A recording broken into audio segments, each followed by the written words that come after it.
take the time, get it right. There's the famous quote from Steve Jobs, who always taught, because people would tell him, you have to listen to what the customer wants and give them what they want. And he said, no, you tell the customer what they want. Mm. That's what this is. If you pay attention to what matters to them, you can create something that they will want and pay attention to and read and pick up just because you understand what matters to them. That part of tell them what they want, it only works if what you're telling them they want is something that actually works for them. Welcome to Talk Freelance to Me, the podcast for women freelance writers, 1099 independent contractors, and solopreneurs. I'm your host, Ashley Cisneros Mejia. For more than 20 years, I've worked as a journalist and freelance writer. Today, as a mom of 3 kids, I'm passionate about helping other women leverage the freedom that freelance offers. On Talk Freelance to Me, we're all about the business of freelancing. If you want to learn how to monetize your talents, make money on your own terms, and design a flexible work life that actually works for you, this show is for you. Before we get started, don't forget to follow us on your favorite social media platforms. Review us on Apple Podcasts or wherever you listen. And don't forget to share this episode with a friend. Visit our website at talkfreelance2me.com for free resources. Join our email list to be the first to know about our latest offers. Thanks for tuning in, and let's get into the episode. Today, you are in for a treat. I have my good friend, Lyle Smith, on the podcast. How are you, Lyle? I'm very well. Thanks for having me. Thank you so much for being here. We're talking all about your new book. I have a copy, Why Yellow Matters. I'm super excited to get into this. I've read it. I've marked some things that I really have enjoyed. I've taken some notes too. Awesome. Can't I wait to love dive that. into this. Freelance fam, as usual, I always give you a little snippet of our guest bio so you can get to know Lyle a little bit more. Lyle Smith is the author of the new book, Why Yellow Matters, and the host of the Story Forge podcast. He's been a daily newspaper reporter, editor, in-house marketing executive, agency creative director, author, and for more than a decade, chief of his own consulting brand story agency called Nimble Smith, where he helps small to mid-sized businesses get their stories straight so their customers recognize the depth of their value. Lyle, you have done 1,000,003 things in the writing world. We were just talking about that before we started recording. Mhm. Congrats on the book, first of all. This is a big deal. Tell me the path to this book. I know this is not the first thing that you've written. I've made my career writing other people's stuff. That's been good. It's been rewarding. It's been challenging sometimes. This book came out of, it came out of a blog post I wrote several years ago. The title is anchored in that too. It took me a while to figure out what the title would be. We're all trying to put up content that people are going to be interested in and engaged in and drive some business and all that kind of stuff. And so I wrote this one piece. I had been scouring my house looking for one of my running shoes. And I realized it's funny because I had 2 pairs of the exact same shoe, same model, same amount of wear, same age, same everything. I mean, it was exactly the same size. The only difference was one pair was blue and the other pair was yellow. And for whatever reason, I spent an extra 15 minutes searching around my home looking for the other yellow shoe, because I had decided long ago that yellow was better or faster or whatever. And I sat down tying my shoe, and I'm looking at my watch and saying, now, we don't have time to get my run in. And thinking, how ridiculous is this that I spent all this extra time looking for this thing that where I have something exactly the same. If I were to run blindfolded, it would be the same. And so I sat down and I wrote a little something about that. And it was a blog post length. So what, 300, 400 words, something like that. And I put it up and I got some hits on it. I got some people who were interested in it. My one friend who I had dinner with, who was visiting here last week, was talking about it. And he said, I remember when you wrote that first thing.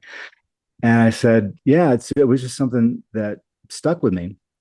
And then a few years later, again, I was searching to create some more content for the website and get some people interested. I had been taking a turn to writing shorter, And so I always liked this one piece. So I took the piece and I started cutting it down and trying to make it just more active and more direct and all this sort of thing. And it came out to very much what's in the book. That's really the first article in the book.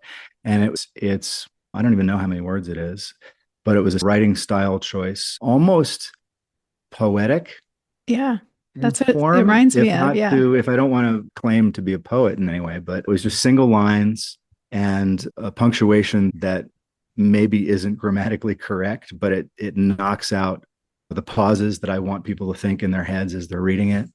And I was really pleased with it. I posted it up on LinkedIn and it got a ton of activity. And I was like, what's going on with this? This is really interesting. And I said, so I think I've hit on something, probably the style, probably the idea, and B, sort of the style of communication. So it's real quick and easy to read and punchy.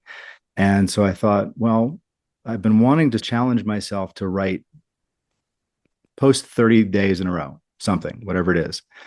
And so let me try and come up with a list of ideas that fit this format, and maybe I can do something with that. So I started doing this, and I got my 30 days of posting something. And some of it, they weren't all articles like this. Some of them were like little photos and little ideas. And I was experimenting with a lot of different things. But I had enough of these things banked that I was like, okay, I really like this style. I like this idea. And I'm always talking about with clients, what are the things that matter to me?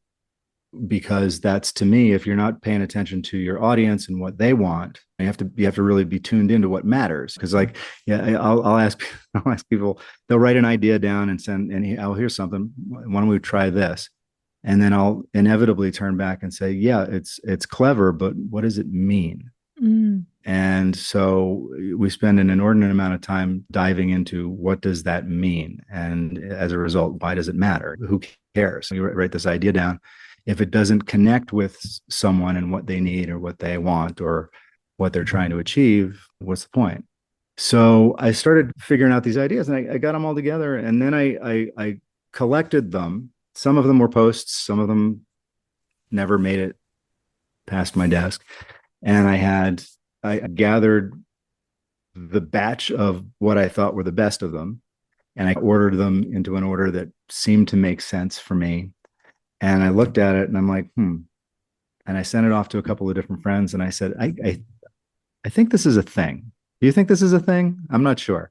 And so I got enough yeses that was like, yeah, okay, so maybe this is a little book or something, and I can put this together. And so I started investigating the indie publishing world from there. And that's where the book came from. I love it. I think it's so cool. It's definitely made me think. And it's almost, to Excellent. me, yeah, it's something philosophical, like ideas about what matters to people, about connections, about questioning these things, about the fact that people are irrational. And I know in our work in the agency life where we're helping these small businesses, we look at data, we look at focus groups, we look at surveys, we look at SEO. We're constantly trying to figure out what makes people tick. Right. Why do they do what they do? How can we influence them to do what we want them to do? And one of the pieces, and I can't remember if it was Why Yellow Matters or which one it was, which section, but it was just talking about how like people are irrational. Like even what you were talking about with the shoes. That's not rational. You That's have not rational at all. it's No. not. No. But it's meaningful to you. It means something to you. You were talking also about like superstitions, and I love Yeah. how you talked about that being some people write those things off. Oh, they're just superstitions. But I love how you mentioned they're rituals to people. They're how people get in the framework, and the zone is what you used to do the thing that we're doing. And so I think, yeah, you've definitely given me a lot to think about. Yeah, I've enjoyed it. I appreciate you saying so, but it's funny. It started out as just a bunch of things that I thought would maybe drive business or connected to agency type people. Or I was saying for a while, it's for writers or people who hire writers or creative people and that kind of stuff. But the more I looked at it, the more I thought it's more than that, really, I think, because all this stuff matters to creative people, I think, and writers and communicators and hopefully leaders and founders and people who manage a staff of people. but it also, I think a lot of it matters. A friend of mine who blurbed the back, my friend Jeff Simpson, said it, and I thought, oh well, that's what it's about, because sometimes it takes somebody else to tell you what the book's about. And Mm, he said it's really about taking the time to ask why. And I mm. said, I like that because it really is. I hadn't been able to enunciate it, but I think that's really what it is. It's because sometimes there's one about take the time to get it right. Yes, I enjoyed Because that one. and I'm sure this coming from your background, and I know it from my agency background, where so and the newspaper background in particular, so much is based in deadline and Yes. getting it out, get it out the door, get it out. It has to get out, and it has to get. Hmm. Here's the and I have always thought that if it's not right, it shouldn't go out the door. I think I mentioned it in the book, but in the newspaper business is where I learned what a deadline really is. In the newspaper business, when you miss the 11 o'clock deadline by 1 minute, 25 union pressmen in the next building go on overtime for time and a half for an hour. So that's what a deadline means. Now, in the agency world, if you miss a deadline by an hour or 4 hours or a day, most of the time it doesn't really make that a difference. Right. Unless it's a publishing deadline, a hard deadline where something has to get printed or produced, it doesn't have that, the stakes aren't that high. So I think it's important to be aware of the stakes, and it's important to, because sometimes it does matter, but most of the time, take the time, get it right. There's the famous quote from Steve Jobs, who always taught, because people would tell him, you have to listen to what the customer wants and give them what they want. And he said, no, you tell the customer what they want. Mm. That's what this is. And I'm not so strong on it that way, but it's like, if you pay attention to what matters to them, you can create something that they will want and pay attention to and read and pick up, just because you understand what matters to them. You're not making something, that part of tell them what they want, it only works if what you're telling them they want is something that actually works for them. It only works because the iPhone is really cool. It doesn't, if the iPhone was not that cool, it wouldn't have worked. Yeah. As you were speaking, something was coming up in terms of trust. Like I was thinking about trust, because when you don't, like in the newspaper, if we're talking about in that context with news, when you don't get it right, when you, in your pursuit of speed to be first, you mess up on those details, your credibility is diminished, Right. and people are not trusting you to get it right. They're not trusting you to give them the accurate information that they want. And similarly, in the agency world, where businesses are coming to you because they have a pain point, they have a need, they need your help. And if you, by showing that you care about what matters to them and Right. understanding what matters to their target audience, to their clients, I feel like that builds trust, that Yeah, no. interest, that commitment, right? To Yeah. understanding what matters to you, what's going to make an impact to you. I feel like I that I people feel think like you're that's listening. yeah, I think that's really sharp. It's and to go off on that a little bit, the idea of some clients, in my mind, they hire me because I have expertise in Yes. something that they think they need, or hopefully they think they need. And so I bring my sense of vision and creativity and perspective to what they're doing. Sometimes clients just want help with the heavy lifting. How many SEO posts can you write for me every month? Blah, blah, blah. Okay, fine. That's great. But that's only going to get you so far. And I talk about this a little bit too. The order takers. If you're a real creative person, if you're in the creative world like we are, you your value is really comes from that you think about things differently than they do. If you didn't do that, they wouldn't need you, in my mind. It's up to us to educate them on Yeah. what they can use us for. I'm like, yeah, you can use me for 16 blog posts a month if you want, and we'll do it. And you give me a list of topics, we'll put them out 400 words a piece and keywords and blah blah blah, and off you go. But if you lean on us a little bit and ask what instead of I need this much material every month, ask, here's what I'm trying to achieve. We're trying to get more X amount more traffic. We're trying to drive X number of sales through this channel. We're trying to, and then let us design an idea from concept to execution, how that might happen. We're going to be a lot more valuable to you than just pounding out words at a keyboard.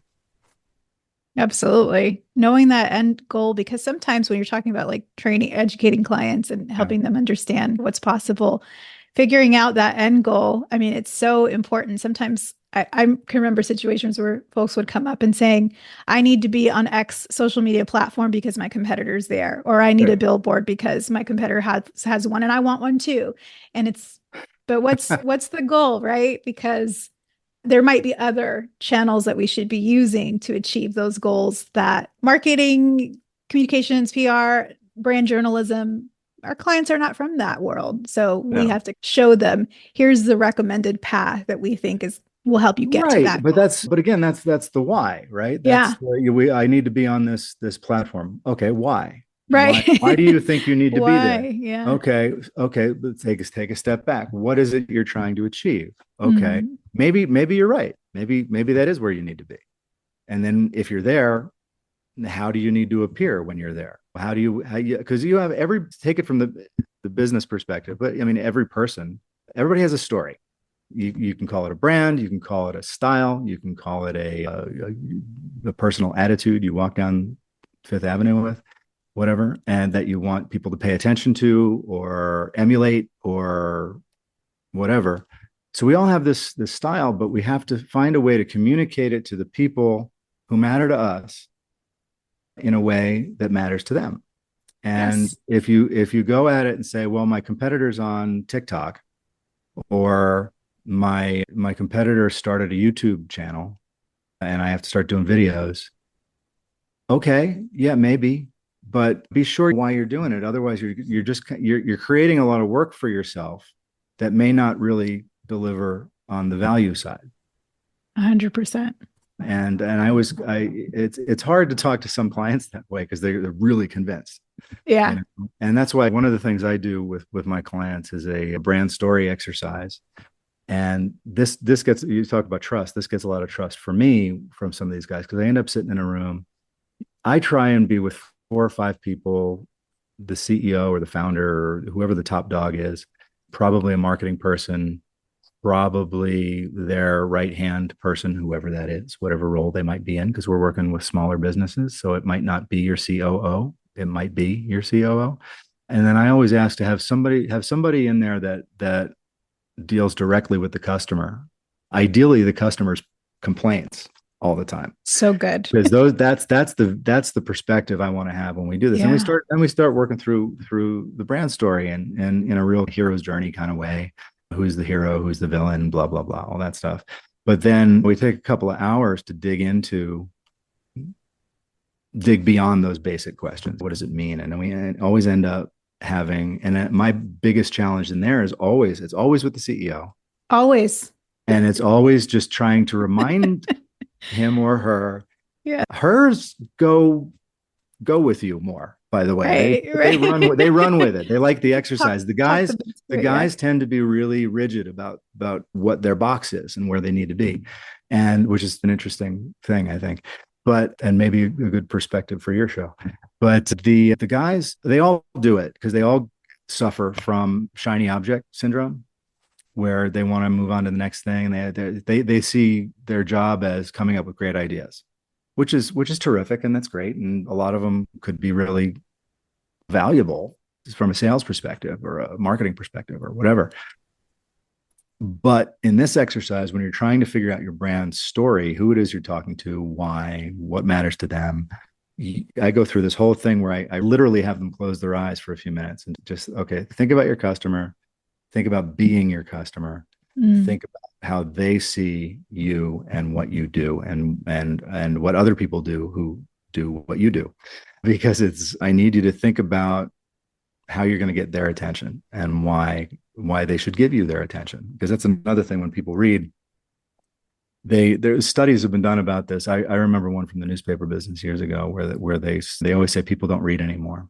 And it's not exactly true. They read, they will grant you their time in about 5 second increments. And if you're still valuable to them after 5 seconds, they'll give you another 5 seconds. And they never give you the whole article. They'll give you 5 seconds at a time. And so when you write, it's good to keep that in mind. That's what I found writing this stuff was the short sentences, the short ideas. It keeps you moving along in the idea. So try and write like Hemingway. People, you will lose them because they only grant you their time in very short bits. And once you lose them, they're gone. So same with the CEO. I have to keep reminding them, no, great idea. Love it. Make a note. But you're talking to me through your CEO eyes. I need you to think through your customer eyes. And I'm constantly reminding them to do that. And when I can do that, we come up with something pretty fantastic. So it's fun that way. I love that you include all of those folks in those brand storytelling sessions. It makes me think almost of families too, because as parents, I know you have a son. I've got 3 kids here. And as parents, we have our kids, we see them, we welcome them into the world. We decide what their name is going to be. Right. But then they decide who they are. And I feel like they slowly reveal themselves to us, who they are, right, what their ideas about the world. And we can try to influence those things, but they really become their own person. And we want them to become their own person, right? Similarly with a company, I feel like founders, it's hard to get them to step away and realize that what they intended their company to be and what was in their brain first, once it was released into the world, and you've got all of these people that become part of the team, and the customers will come and tell you, yes, that's what I want. You were close, but this is really what I want. That company takes on its own personality and becomes this entity separate from the genius of the founder. And sometimes I feel like that is the friction and the resistance, is getting the founder to understand that entity, that company, that product, that service, it may look different, right? Yeah. That's a fascinating metaphor. And it made me think of 2 things. One, as a writer, when you're writing, because I write fiction as well, and I've written plays and things where you're writing a character and the characters go off and do their things. And I always used to say, and friends of mine would laugh at me when I said this, and I said, and I'd get frustrated and say, the characters won't do what I want them to do. That's cool. And they're like, really cool. But they're your characters. You're right. Yeah, I did, but they're not. They don't belong. They're just, to me. They won't if you made a good one, the same as a company. If you made a good one, it's going to go do its own thing. And a couple of times in my life, I've worked for an agency and a couple of businesses that got acquired by another business. And so it's a smaller business, usually with one founder or lead personality, and then they get bought out by somebody else. It was hysterical because it happened twice, 3 times really, but twice, where they fight it. The deal's done. They've made gobs of money on it. They're great. They keep them there in a president role or an advisory role or whatever it is they keep them in.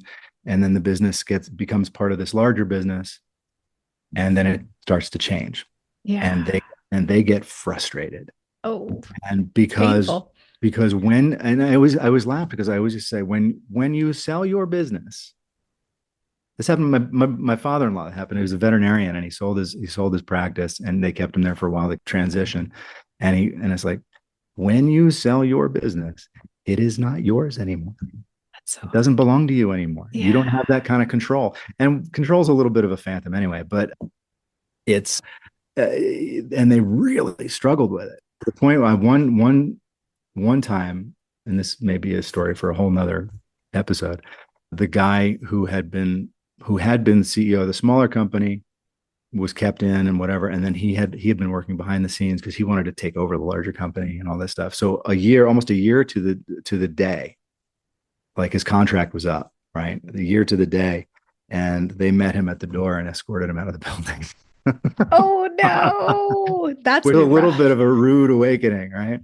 Talk about rude awakening. Yeah, it was rough. And he's gone on to do very well for himself in other companies. So I'm not and I won't name them, so I'm not speaking out of school. But I happened to be there that morning because I used to commute from New Jersey into New York, and so I was there earlier than most people. And so I saw this whole thing transpire on Oh my the goodness. floor, and I was like, "Wow, I'm just going to keep my head down." Yeah, that's major. That's a Yeah, major it moment was in his wild. life. Yeah. It was wild, and but that's how it is. But like you say, as the CEO, these things take on their own life, and the Mhm. larger they grow. I'm working with a client now that's basically doubled their size in the last 2.5 years, and they're wrestling with that and Yes. how and it's a 100-year-old family business, right? Oh, how And they're interesting. growing like crazy, and it's like, wow, that's got to be rough to see where it's headed. And really, and you try and control may be the wrong word for it. I think it's just direct. Maybe Hmm. you just kind of you pull the sheets on the sailing vessel Yeah. and try and guide it in the wind, because you can't really control it, you can only guide it through. And it's interesting, it's fun to watch because I'm outside of it too, so Right, right. That's so interesting. And you talked about that there were pieces that you were in the process of writing your book Mhm. that never made it past your desk that you Yeah, discarded. yeah. What criteria did you use to decide this is what's going in, this is what's not? And how did you when it was done and you're Well, ready to publish? it's funny you mentioned, I had one in there that I had written for my son, or with my son in mind, because I was carpooling with he and his friend to school. And I always like to listen to one type of music, and they prefer something else. And so they would talk about this and that and the other thing. And I'd talk about God. And I had the radio on. I didn't have any satellite or Bluetooth, anything. So they were like, oh, skip this song. Skip. And I'm like, I can't. It's the radio. Right. And I'm like, they have no concept of the radio. None. And I'm like, this is really funny. So I wrote this piece about music and getting exposed to music and how do you learn new stuff and it was new bands for me. So it was always rock and roll bands, but it's whatever type of music you listen to. How do you get exposed to this stuff? And it was a nice piece. It was all right. And but I had it in the original manuscript, and I ended up working with one very close friend of mine, Rocket is his name. And he did I'm pointing, he did the design of the cover, which I absolutely love. Yeah. A couple of different versions. I love them all. And he helped me with the layout and the design of the book. And so he read everything, and he's a really sharp. He will say he's not a writer, but he's quite good. And he pointed that one out, and he was like, "No, that's I don't know if that really fits. I mean, I'm not sure Mm. exactly." And I rewrote it because once the first time he was like, I'm not sure exactly what it means." And then I went back and looked at it and I rewrote it, and he said, "No, this is bad. I like it. It's much better, but I still don't think it fits." I'm like, okay. So I went and grabbed another one, and I slotted a couple in just trying to figure out which ones fit. And the book is divided into three sections, where it's like thinking things, deciding things, and writing things. And the ones that fit those categories stayed in the book, and the ones that didn't got put in a file somewhere. They may come back at another time. And I just figured I didn't want to make it too long. So what is it now? About 148, 150 pages. And I wanted it to be easy, easily readable, easily digestible. But because I hope anyway that people have to take a little time to think about what each one of them means, I didn't want it to be a reference guide. I just wanted it to be a fairly quick, easy read. And so I landed on 30 pieces, and there's one at the end there's one at the end that doesn't the one that's not like the others. It's really like a tips for good writing that I really liked, and I thought I wanted to include in this thing, and it made sense as the last piece of this one. And that's how that you just pick the best ones and take your best guess at it. Sometimes it's the ones you like, sometimes it's the people you trust who've read it like, and you listen to those folks. And that's my friend who did the cover also really helped me come up with the title, because we were talking earlier, I had a different title in my mind that I really liked, but I wasn't sure it would work for other people. And Mm. it was originally just called the Meditations on Misbelief and Hyphenated Misbelief. So the idea is think about the things you believe and Yeah. why, because you're not always right.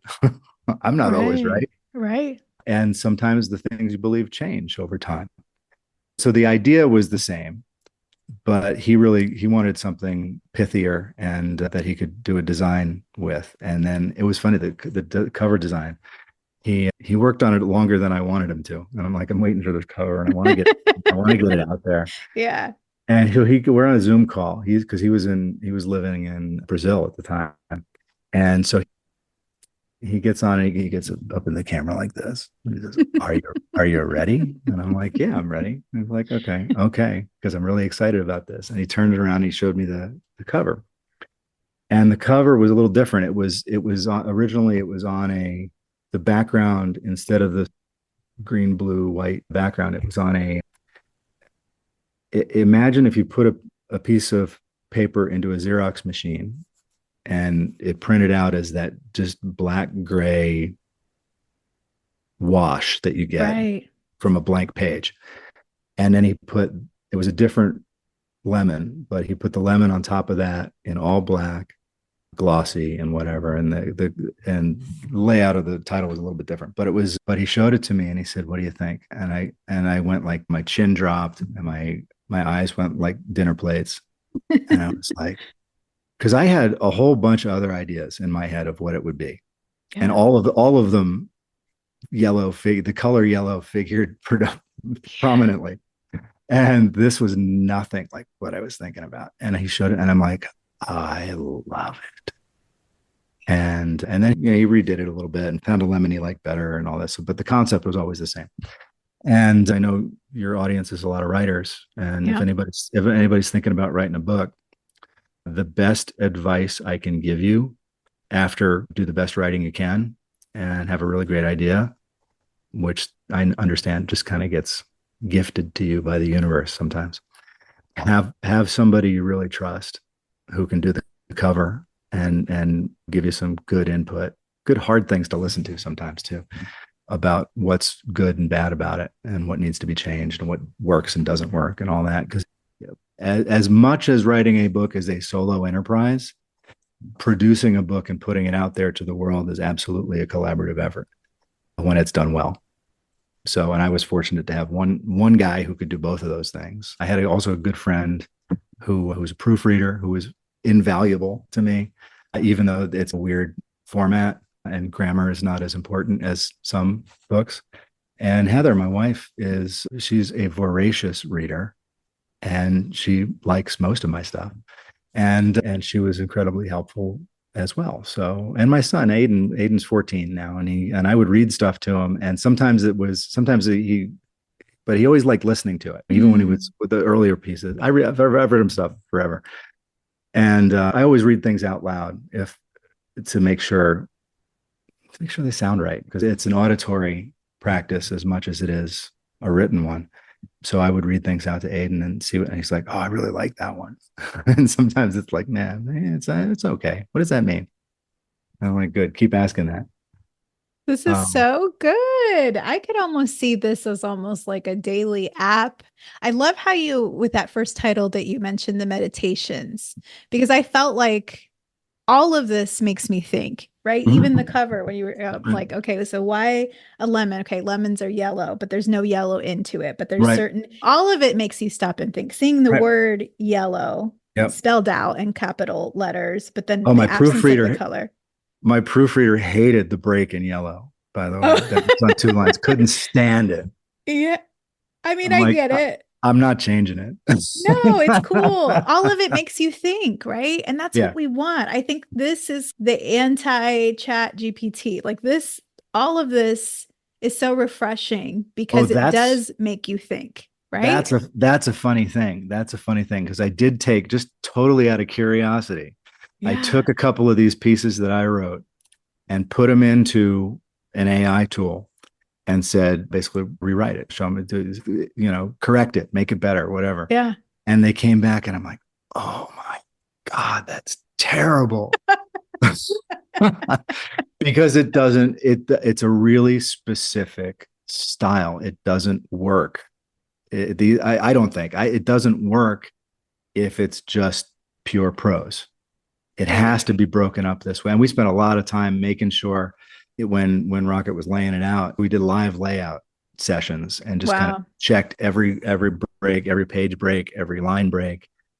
And we caught things every go round. It was funny. You catch things every step. So if you catch something, I don't want to hear about it. Exactly. Don't tell me.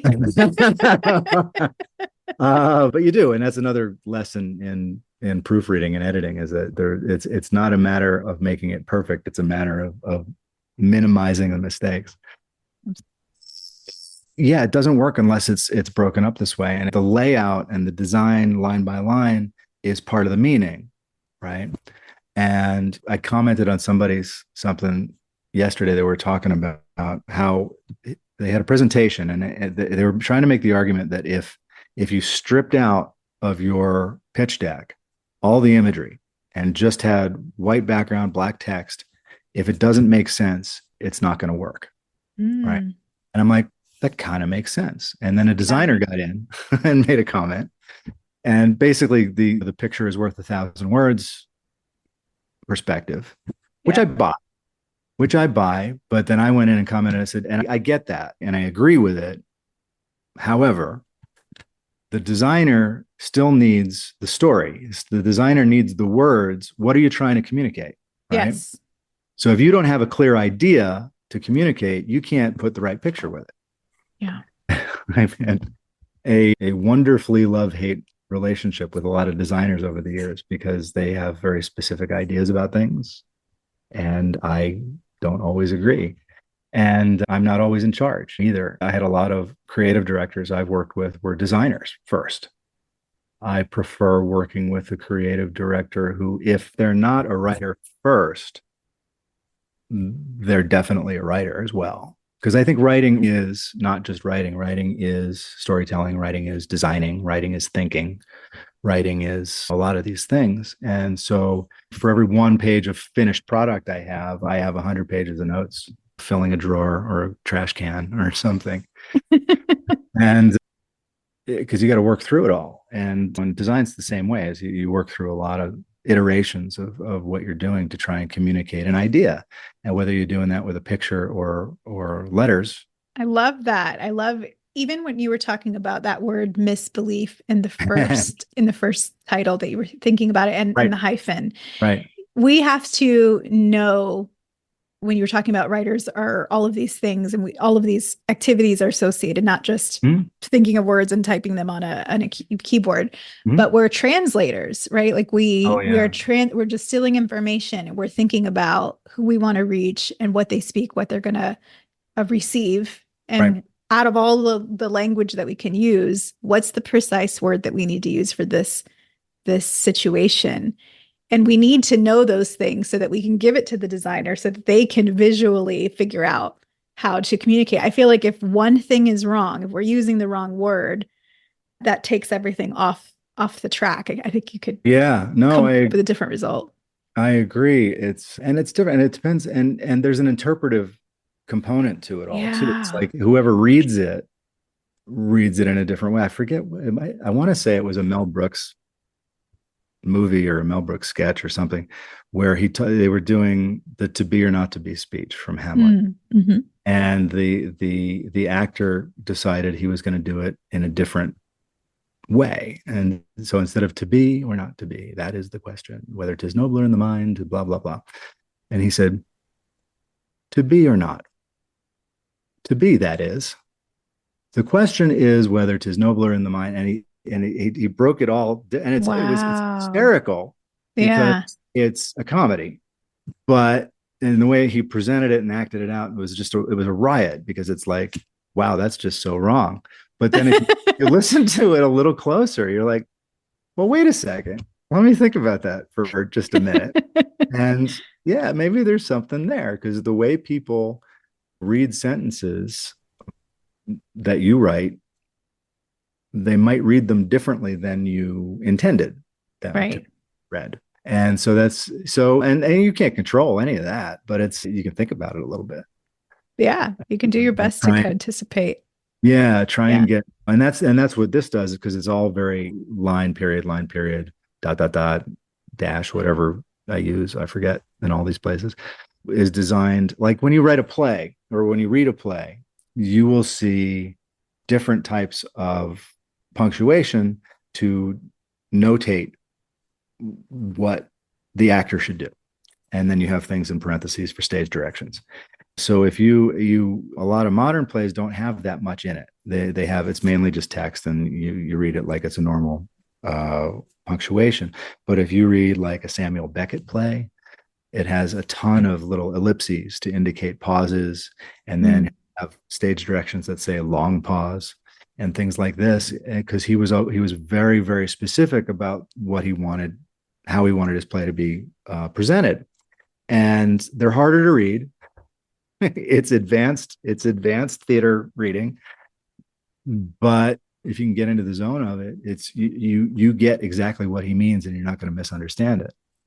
So I don't know. It's just, there's different ways around all this stuff, and the biggest thing, the best writing advice I ever got was, I was starting my job. I was actually interviewing for my job at the newspaper, my first newspaper. So I went to a town meeting, and I came back to the newsroom, and the main reporter for the town was at the same meeting, and she came back and she was writing her stuff. And she said, "So you're trying out for the paper, right?" I said, "Yeah." And I said, what are you going to do?" And I'm like, "I have no idea." All this information, I have pages and pages. And she said, "Do you want to tip?" And I'm like, "Yeah." Sure. And she said, this was the days there were console machines. They weren't even like PCs. They were like these big console machines that would shoot straight to the typesetter. And she said, pick one topic that you thought was important. And I'm like, okay, well, that simplifies it right there. Because never having done it before, I thought, well, I write one article that covers everything that happened in the meeting. And no. Each one of these things is a separate story that one talks about sewage and drainage, one talks about science, one talks about parking, whatever it is they're talking about. So pick out the one you think is important. And don't worry about it, because they're all important. So just pick one. Like, okay. And then sit down and try to explain it as if you're talking to your grandmother. And I said, and she said, "No, your grandmother knows nothing about any of this, right?" I said, "No, not in a million years." So explain it like you're explaining to your grandmother. And I'm like, okay. I sat down and I wrote it, and I sent it in, and they ran it, and I got the job, and I worked in the newspaper for a few years, and it was great. But the lesson was not be simple and explain it to somebody who doesn't understand it, although that's important. It's be really clear on who you're talking to. Be really clear on who, because as much as your client wants to be the audience, they want to be the person you're talking to. You need to sell them. That's not who matters. Who matters is the person who's receiving it. Yeah. And if you're not clear on that, you're going to have a real uphill battle. But if you can, even to the point where, and I've done this with some clients who aren't getting it, where I'll write a little thing at the top that says the audience is, or the target is, and describe who that person is, and basically describe their customer. And then you have the stuff you wrote. And then that way there's some context. There's a setup. It's like a good joke has a setup and a punchline, right? Yeah. And it's like that. And that they're more able to picture the stuff you created in the place they thought was supposed to be talking to themselves. That's the biggest danger, is you start talking to yourself all the time, and that's bad, I think. And I'm sure you're familiar with that. Very much, yeah. Conundrum. I get into it with myself. Start fighting with myself, debating. Yeah, it can get ugly quickly. Right. I love it. You put so much intention in this, and everything, and every part of everything that you've written we've talked about the cover, we've talked about the title so much. What do you want this impact to be on the readers of this book? What do you want them to do after reading it? How do you want their life to change after they take in Why Yellow Matters? I want 1 million people to carry it around with them every day. It's funny. I have a bunch of books. I'm, as you might expect, I'm a book guy. Yeah. And there are some novels I read every year. I'll go back and read Gatsby every year. There are some things I'll look at. I'm such a geek. Oh my God, I'm admitting this. I read the Declaration of Independence every 4th of July. Oh, I love that. Partly because I think it's important to remember what the holiday is about. Mm-hmm. And partly it's just really good writing. There's some crazy stuff down there in the he did this, he did that section, but there's some really good writing at the beginning and the end. And I have sitting on my desk, as I'm sure you have somewhere nearby, I have an AP style guide. I have a Strunk and White little how to write well guide. These sort of things that I have around that I pick up when I need to remember something. It's like, oh, how do you, wait, lay or lie? Which one is that? And that one always gets me. Look it up. I couldn't tell you right now. That's why I have the book. Right. Oh, but I feel like if I could declare what I would like this to be, and I know I can't, but it would be nice for it to be the thing that sits on somebody's shelf after they've read it, maybe a couple of times, I don't know. And there's one or two that really resonate with them or really confuse them maybe. And they keep going back to it every so often to say, oh yeah, that, yeah. And that helps me do what I'm working on better. For me, that would be it. It's like, it's not a reference guide, but an inspiration guide, I guess, or maybe a reminder, really. Again, that idea that take the time to get it right, take the time to ask why. If this thing can remind them to do that more often, I think that's a victory right there. Very cool. I love it. Well, I will definitely be revisiting it and continuing to think about it and take breaks because I have to absorb and really meditate. It's great stuff. What's next for you? I know you've written plays, you've had books, you've got ideas for days. Is another book on the way? Yeah, well, the idea was this was a heavy lift. It's funny. It's not a long book, but it's a project to get it out there. That said, I have learned how to do the indie publishing thing. And I had a couple of friends of mine from kindergarten. Wow. Both have written books. Very cool. In different fields. One is a sales guy. My friend Brett Kierstead wrote a book called We're All Sales People. And and my friend Peggy DeLong, Dr. Peggy DeLong, she's a psychologist, wrote a couple of books, but she wrote a fantastic memoir. And then she wrote one, a gratitude guide, because that's her area of practice now. And they went through one of these companies that does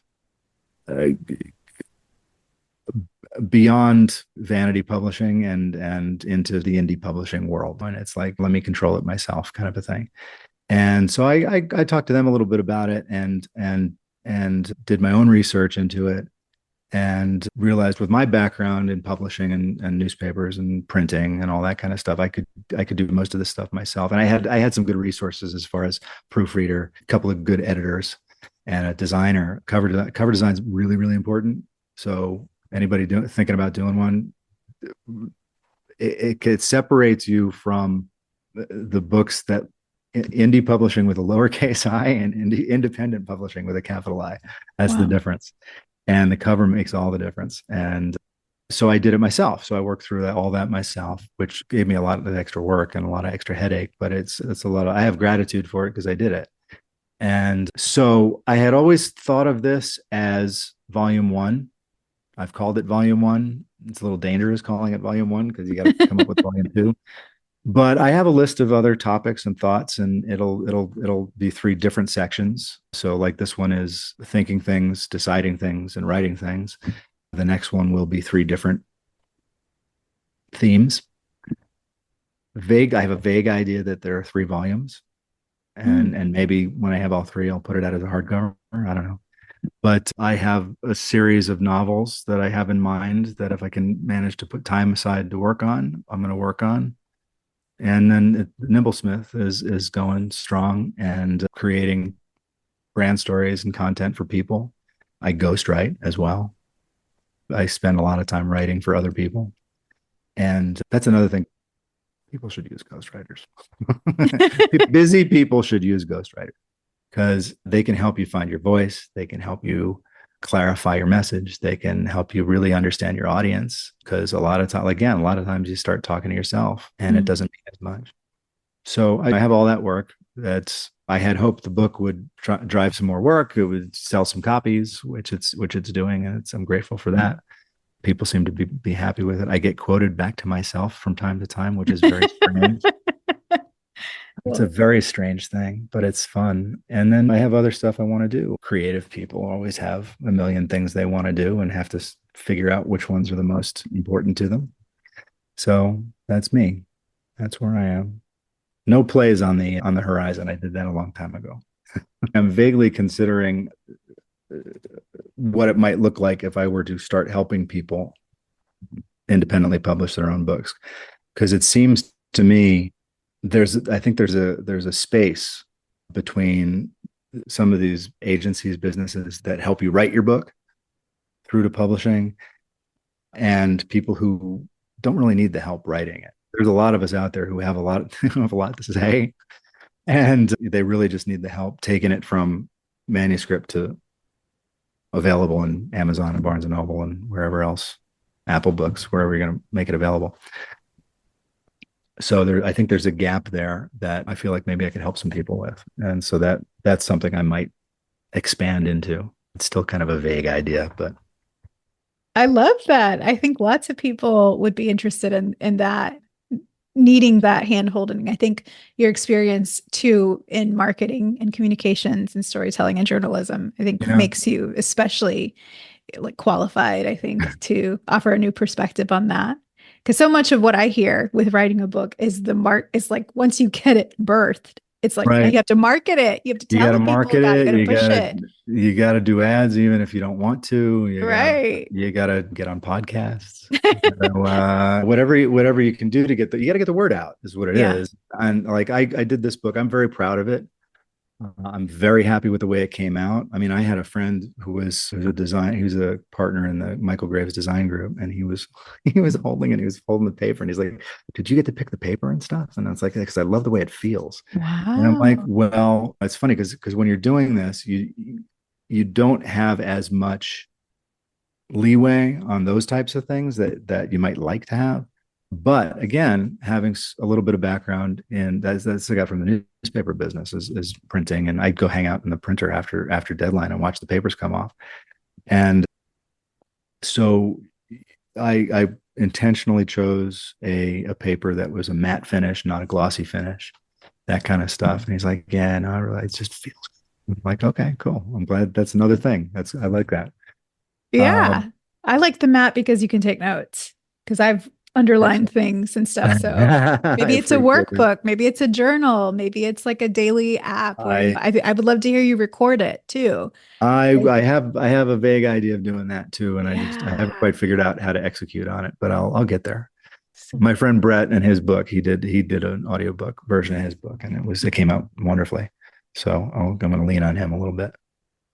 I love it, Lyle. Where can people get a copy? How can people continue to follow you on all the places on the internet? Nimblesmith.com is the business. Whyyellowmatters.com is a central book page, but you can get it at Amazon. You can get it at Barnes and Noble. If you do and you like it, write a review, please. That's really helpful. I'm personally on Facebook. I'm business-wise on LinkedIn, and I'm embracing Instagram now, just under my name, Lyle Smith. And I have a Threads. I'm experimenting. I had Twitter and didn't like the idea of X, so I don't really do that anymore. I think Instagram is a friendlier place. It's probably the videos and photos that make it so. I don't do TikTok. I don't know. Maybe it's an age thing, Yeah. generation. But I post a lot of stuff on LinkedIn. I post a lot. That's Nimblesmith. So LinkedIn.com/Nimblesmith. And I post a lot I'm starting to post a lot on Instagram. So, Thank but you so much. thank you. This This was a is lot of fun. great. I Thank really you, appreciate Lyle. And I'll it. include all the links to the book page and the website for the company and all the social media platforms in the show notes. It's funny. There's another indie publishing thing. If you order directly from me, it may take a little longer to get because I have to order books sometimes and all that. But you get a fun little fun little gifty from me. I make Yeah. slightly more money if you order directly from me, but if you write a review, get it through Amazon, and the Amazon reviews are more valuable than the difference in price. So, or Barnes and Noble, or if you're a Goodreads person, I'm learning about Goodreads. I never really did it, but it seems to be a good thing for driving interest if you get some reviews out there. So it's a whole new, I mean, that part of it is a whole new thing for me. So it's kind of fun to investigate. Thank you, Lyle. Thank you for being on the show. Thank you for creating this. You've given us lots to think about. Thanks, Ashley. I love what you're doing. I appreciate you having me on, even though you're focused on the female writers out there. I hope some of this is helpful to your folks. And with that, we've come to the end of another episode. Please make sure you hit subscribe and give me a 5-star review on Apple. Check out the show notes and grab my free Niches Get Riches freelance writing worksheet to brainstorm the best niches for your writing business. Until next time, this is Ashley Cisneros Mejia. Don't forget, we all get this one precious life. Don't constrain yourself to a box that you were never meant to fit in. It is your right to profit from your own creative gifts. Our music was composed by Donna Raphael of World Instrumentals. Talk Freelance to Me is a product of Phoenix Creative Studio.